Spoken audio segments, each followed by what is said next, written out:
আচ্ছা বন্ধুরা, আমার মতন পাগলি পাগল কে আছো তোমাদের মধ্যে, যার একটা বাজে অভ্যাস আছে যেমন আমার আছে? কেউ হাজার কষ্ট দেওয়ার পরও যদি একটু ভালোবেসে কথা বলে, ঠিক তখনই আমি নিমিষে তার দেওয়া কষ্টগুলো ভুলে যাই। কেন জানো? কারণ একটাই, আমি কারো উপরে রাগ করে থাকতেই পারি না।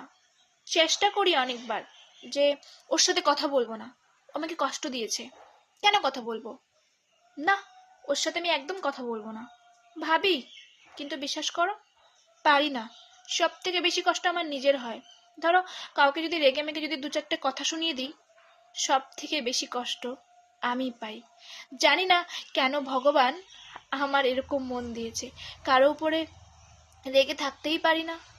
জানো তো, পৃথিবীতে এমন অনেক মানুষ আছে যারা ইচ্ছে করে মানুষকে অপমান করে, ইচ্ছে করে মানুষকে কষ্ট দেয়, শুধু কিসের জন্য জানো? নিজে ভালো থাকবে বলে। সবাই সবাই না, থুরি অনেকেই আছে যে ভাবে ওকে যদি আমি কাঁদাতে পারি তাহলে আমি নিজে অনেক ভালো থাকবো। এটা, এই পৃথিবীতে অনেক এরকম মানুষ আছে যারা নিজেদের সম্পর্কে এসব ভেবে থাকে। কিন্তু বিশ্বাস করো, আমি মনে করি যে মানুষকে কাঁদিয়ে বা মানুষকে অপমান করে বা মানুষকে অবহেলা করে কষ্ট দিয়ে কখনো নিজে ভালো থাকা যায় না।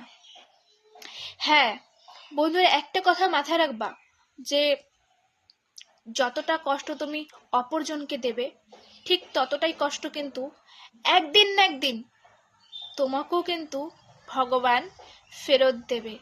তাই যখনই কাউকে কোনো কষ্ট দেবে, তখন কিন্তু অবশ্যই ভাববে যে আচ্ছা, এই সেম টু সেম যদি কথাগুলো আজকে অপর দিকে যে মানুষটা দাঁড়িয়ে আছে, যাকে আমি একটু আগে অবহেলা অপমান করলাম, কষ্ট দিলাম, আজকে যদি এই মানুষটা যদি আজকে আমাকে যদি অপমান করত, আমাকে যদি কষ্ট দিত, তাহলে কি সত্যি আমার কি একটুকু কষ্ট হতো না?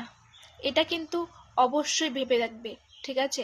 আর হ্যাঁ, আমি না কেন জানি না কারোর উপরে রেগে থাকতেই পারি না। আমার রাগ অভিমান সব কিছু হয়, হ্যাঁ। তবে এটা ঠিক যে আমার যখন রাগ হয় অভিমান হয় বা আমি রেগে মেগে যখন কাউকে দু চারটে কথা শুনিয়ে দিই, সব থেকে বেশি যেমন আমি কষ্ট পাই, তেমনই আমি কষ্ট পেলে শুধু কাঁদি। হুম, এটাই আমার জীবন।